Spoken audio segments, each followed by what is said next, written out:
آپ کے ساتھ الحمدللہ جو ہماری وکلا پینل ہے وہ ہم اس کیس میں یہاں پہ حاضر ہوئے تھے۔ ختم نبوت کے حوالے سے یقیناً جب بھی بات آ جاتی ہے تو حضور کے غلاموں کے لیے یہ مسئلہ روز اول سے انتہائی حساس ہے، اور اس پر یمامہ سے لے کر آج تک الحمدللہ حضور کے غلاموں نے ہر وقت پہرا دیا ہے۔ جو موجودہ فیصلہ تھا اس میں یقیناً چیف جسٹس نے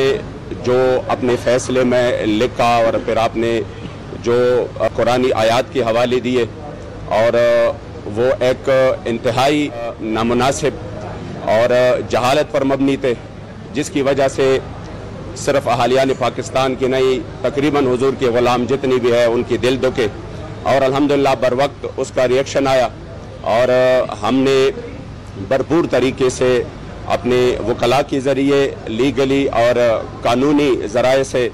ان کے جو فیصلے تھے ان کے اوپر جتنی بھی غلطیاں تھیں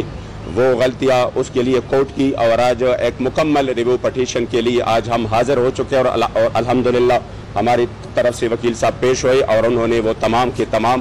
اپنی جو اس فیصلے پر اعتراضات تھے اور جہاں جہاں پر ان سے غلطیاں ہوئیں اور جہاں جہاں پر انہوں نے قادیانیوں کو ریلیف دینے کی کوشش کی اور جہاں جہاں پر انہوں نے جو ہمارا متفقہ قانون ہے جس کے لیے ہزاروں مسلمانوں نے قربانیاں دی ہیں اس کو تقریباً کالعدم کرنے کی کوشش کی گئی، اس کے خلاف الحمدللہ ہم بھرپور تیاری کے ساتھ آج حاضر تھے۔